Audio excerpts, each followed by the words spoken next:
Olá, tudo bem? Eu sou o Márcio Miranda e esse é o 15 Minutos, nosso podcast diário aqui da Gazeta do Povo. Quem assiste a TV Escola? Ninguém assiste. Dinheiro jogado fora. Olha, o presidente Jair Bolsonaro criticou a gestão anterior da TV Escola, que era feita pela Associação de Comunicação Educativa Roquete Pinto. O contrato com essa associação não foi renovado pelo Ministério da Educação, o MEC. Nessa mesma entrevista em que falou disso, o presidente Bolsonaro também chamou o educador Paulo Freire de energúmeno. Dessa filosofia aí do Paulo Freire da vida, esse energúmeno aí que, né? Foi ídolo da esquerda. Pois é, eu convidei aqui no 15 Minutos a Denise Drexel, editora de educação aqui da Gazeta do Povo, para a gente conversar sobre esses assuntos. Denise, um primeiro assunto, o que exatamente é a TV Escola? Eu pergunto até porque acho que tem muita gente que está ouvindo e que não conhece exatamente do que se trata essa TV Escola. Então, o que é exatamente ela? Então, a TV Escola é simplesmente um canal de televisão que já fez parte do MEC e desde 2015 era administrado pela Associação Roquete Pinto. Esse canal traz dois tipos de programa. Um programa para professores, formação de professores, e para os alunos, para ser como recursos didáticos a mais que podem ser usados em sala de aula. Basicamente é isso. Então é uma TV que tinha esses dois focos, E quais são os argumentos que o governo apresenta, então, para tomar essa decisão agora, para não renovar o contrato com a Associação Roquete Pinto? Então, primeiro, basicamente são três motivos. O primeiro, o custo. Queriam que assinasse um contrato agora, o Abraham Van Traub, de 350 milhões. Eles dizem que será muito caro pelos programas produzidos. O segundo motivo seria a falta de controle do MEC sobre a Associação Roquete Pinto e sobre a programação da TV Escola, que estava a cargo de alguns movimentos de esquerda. Essas foram as palavras do presidente. E o terceiro motivo seria um conteúdo classificado como ideológico, sobre ideologia de gênero, enfim, que aí seria contrário ao que o governo acredita. Era uma programação totalmente de esquerda. Ideologia de gênero. Dinheiro público fala ideologia de gênero. Esses são os motivos que o governo apresentou para acabar com esse contrato. Mas e aí, a TV Escola vai acabar por causa disso? Não. Então o MEC informou que, por nota para todos os jornais, que a TV Escola não vai acabar, mas vai ser gerenciada por outra empresa do governo. Uma fonte nossa, bem próxima ao ministro, nos informou que provavelmente o canal vai para a Empresa Brasileira de Comunicação, que é a empresa pública responsável pela comunicação do governo. Que é da TV Brasil, Exato, enfim, a EBC, Exato. Então essa que deve ser a tendência.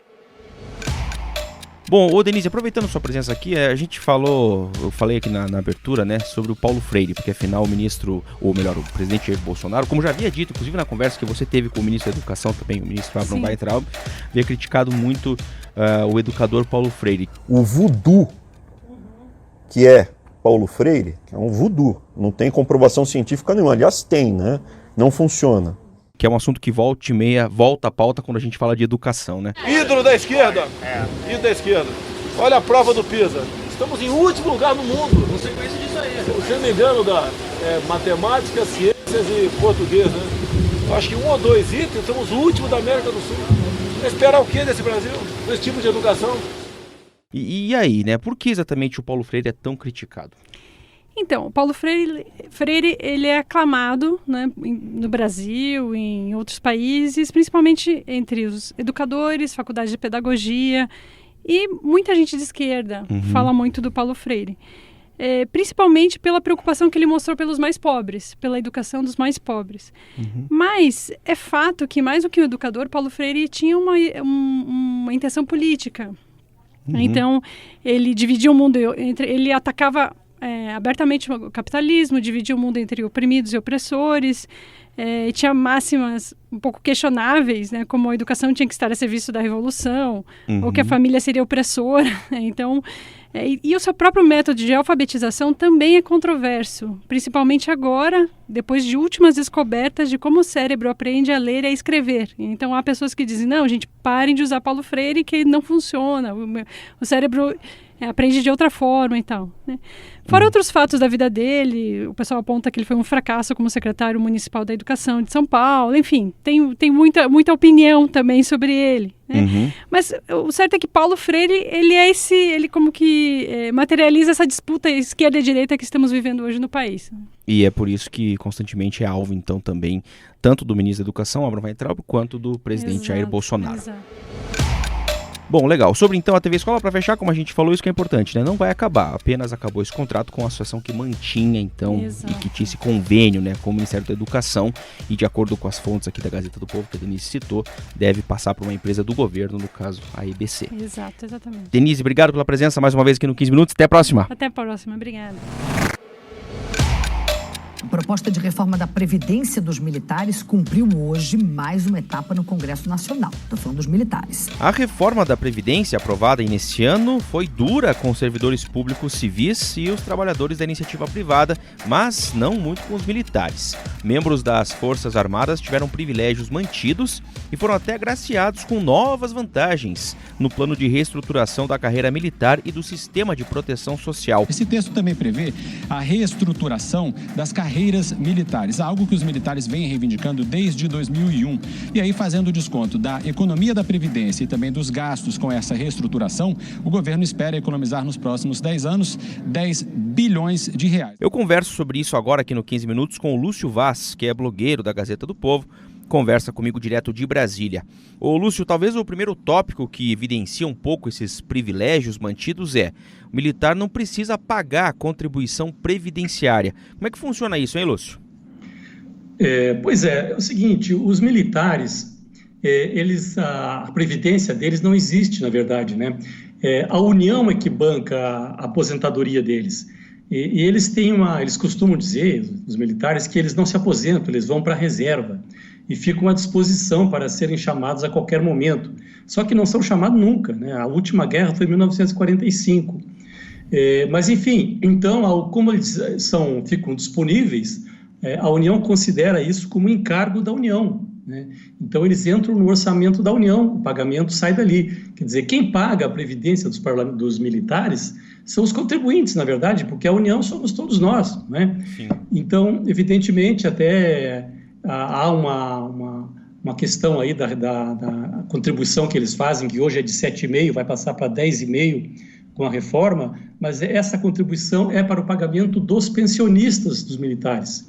A aposentadoria dos militares é paga pela União. Pois é, e até nessa parte aí dos pensionistas, né, a gente entra num outro assunto já, que é mais um privilégio mantido, as pensões pagas às filhas maiores de idade dos militares, né? Pois é, inclusive essa questão da previdência, da parte aí as pensões, né, dos dependentes, eles até agora, como eu te falei, vão aumentar um pouco a contribuição, mas ela é absolutamente deficitária, né, porque o que eles contribuem é insuficiente. Para você ter uma ideia, o que é a contribuição que os militares fazem representa 14% do que eles recebem. São 3 bilhões de contribuições para 21 bilhões de pensões, né? E as filhas solteiras é um privilégio realmente estranho, né? Porque ele é mantido há décadas, né? E se imaginava que agora na Previdência pudesse haver alguma alteração. O que eles vão fazer é vão fazer o seguinte: as filhas solteiras, elas passarão a pagar também contribuição, né, como os demais pensionistas também vão pagar contribuição. Só que essa contribuição delas representa 1,5% da renda, né? Então é muito pouco, né? Para você ter uma ideia, hoje, atualmente, a contribuição que os militares fazem, né, que eles fazem uma contribuição de 1,5% sobre a renda, isso aí representa 9,3% das despesas com essas pensionistas filhas solteiras. Eles arrecadam 150 milhões por ano para uma despesa de 1 bilhão e 600 milhões. Está longe então, de fechar a conta. Elas vão ter que pagar uma contribuição pelo que elas recebem hoje, em torno de, vai dar uns 12% do que recebem como pensão, mas essa contribuição delas vai ter a contribuição do pai, mais das filhas, só que não é suficiente para pagar essa despesa. É uma despesa muito alta que, mais uma vez, quem paga é o contribuinte. No total, considerando todas as filhas solteiras, isso é um gasto anual de 6 bilhões de reais. Bom, a reforma que seguiu também para a sanção do presidente, Lúcio, ela mantém uma situação que é a pensão para os familiares de militares que perdem os postos por terem praticado crimes. E aí não importa, a pensão para os familiares continua, né? Olha, isso é uma coisa grave, isso já existia, né? na legislação militar e foi mantido. Que significa o seguinte: algum militar que perde o posto porque ele é expulso das Forças Armadas por prática de crimes graves, como, por exemplo, corrupção, tráfico de drogas, eles deixam uma pensão, quer dizer, eles deixam praticamente uma herança para os filhos. É como se eles tivessem morrido, porque a pensão ele deixa quando morre, né? Então ele deixa uma pensão para a sua família, e evidentemente que ele também vai usufruir dessa pensão de alguma forma, porque ele vai continuar convivendo com eles, né? A gente tem um caso, inclusive, bem recente, de um major aviador que foi preso na base aérea de Recife. Ele foi condenado há pouco, o crime faz muito tempo, foi em 1999, ele estava indo para a França num avião Hércules e levava cocaína para distribuir por lá. E ele foi preso, né, e foi condenado. A condenação agora, o trânsito julgado aconteceu em 2018, e a família passou a receber uma pensão, né, disso aí. Quer dizer, o Ministério Público Militar já tentou acabar com isso, mas não foi ouvido e continuam pagando essa pensão, que é uma coisa realmente também inacreditável. Bem questionável para dizer o mínimo. Ô Lúcio, idade mínima para militares tem ou não? Não tem, cara, não tem. Eles têm uma variação ali de tempo separado por categoria. Já tem, até a gente entende isso, que um general vai ficar mais tempo, né, no serviço do que um coronel, do que um capitão. Um tenente vai ficar menos tempo, ele tem que se aposentar mais cedo, a gente compreende, mas não tem idade mínima, né? O que tem para todos os brasileiros, né? Sejam servidores públicos civis, sejam trabalhadores da iniciativa privada, é 65 anos para homens e 62 para mulheres.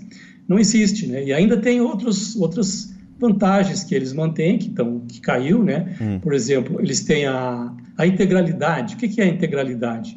A integralidade é quando você mantém o salário integral, né, o último salário. Você vê o trabalhador na iniciativa privada, ele faz uma média das contribuições durante toda a vida e tira uma média, até usava 80% maiores, agora é o total, então ele tira uma média ali. O militar se aposenta com o último salário, né?